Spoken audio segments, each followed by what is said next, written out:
Hello and welcome to FinextraTV. I'm Alex Lippic, and kindly joining me today is Helena Forest of Mastercard, and we're going to be discussing the evolution of the UK payments landscape. Helena, thank you so much for joining me today.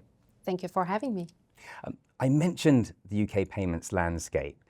What does that look like in its current form for fintechs? And what would you say are the biggest challenges in the industry at the moment? Let's start there. Well, UK has been known as a fintech hub for quite some time and has, I believe, been recently named as the unicorn capital in Europe. So there are more than 1,400 fintechs in the UK, so an incredible pool of talent, which is great. And certainly from my perspective, running real-time payments capabilities, that's a space where we really collaborate quite a lot with fintechs because they unlock a lot of new use cases and innovation on top of the real-time payments rails. So it's an incredibly exciting space. But equally, we have seen a bit of a dip last year in terms of investment towards the fintech segments. And there are challenges. You've mentioned that. I can think of a couple, starting with being regulatory compliant. Payments does require a lot of even smaller companies to be regulatory compliant, which comes with investment. And that is sometimes quite hard when you have to comply with PSD2, PSD3 is coming, DORA, and so on and so forth. So that can be quite a burden for smaller companies. One of the other challenges is the direct access to the payments infrastructure, or to the payments rails. That can impact the overall value chain and the ability to compete in the market. So I think it is an opportunity as much as it is a challenge in the UK, and certainly, hopefully, something we could address in the near future with the National Payments Vision.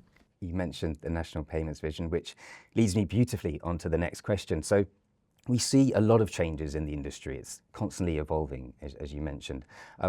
This government National Payments Vision is in full flow at the moment. UK infrastructure as well, clearly being modernised. How does that benefit fintechs, would you say?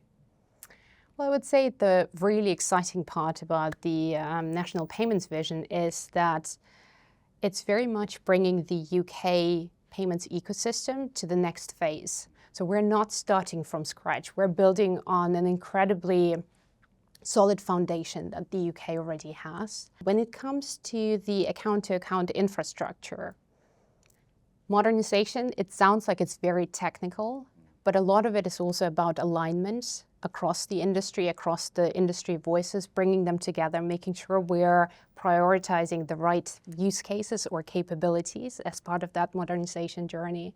For example, bringing in the new ISO message standards and having that enriched data that could potentially enhance, or most likely enhance, the current fraud capabilities that a lot of the fintechs and ourselves are providing into the ecosystem. Another one, again, improving access to a broader set of participants who can then, again, add more innovation and competition into the overall ecosystem of the UK and hopefully unlock a lot more economic growth, which we at Mastercard together with EY estimate to be as big as £9 billion of additional GDP growth. A lot happening. Sounds like very exciting times. You touched on the UK account-to-account payment infrastructure. That modernisation, how will that specifically support fintechs? And what can fintechs learn from other markets across the world, would you say? Well, there's a great amount of lessons that we can really learn from the global adoption of real-time payments, which is obviously booming. And Mastercard has presence in 12 of the markets globally. So if I think about some of our examples where we have worked, for example, in Thailand with the banks and ultimately PromptPay to move the adoption initially from peer-to-peer payments to merchant payments, where fintechs have played a significant role in that evolution by introducing QR codes and therefore enabling the point of sale acceptance of account to account. That is a great lesson, and I know this has been repeated in a couple more markets since. Another one of our customers in the Philippines, so their the ecosystem and access to the real-time payment rails consists of a very, very broad range of participants. So you have banks and fintechs who directly participate and really innovate on top of these rails. And in that particular market, we have introduced Trace, which is a mule account detection service. And again, through that collaboration, both the banks and the fintechs can really benefit from that service and provide a much safer and faster capabilities on account-to-account rails. Really interesting insight. Interesting to see it as well from that global scale perspective, if you see what I mean. You mentioned collaboration earlier as well. I wanted to touch on that point. How important a role would you say collaboration plays in modernising payments in general in the UK? I think collaboration is essential. The value chain is long and we all come with different capabilities and strength. And I think that is what really would future-proof the UK ecosystem and bring us to that next phase. For Mastercard specifically, ongoing collaboration with fintechs is just key to our strategy.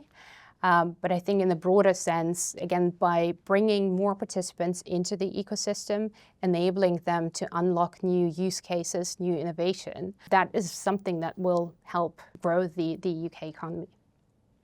Collaboration, you can't underestimate just how important it is. Helena, it's been so fascinating speaking with you today, and thank you so much for giving up your time to talk to us. It's been a real pleasure. Thank you so much. Thank you.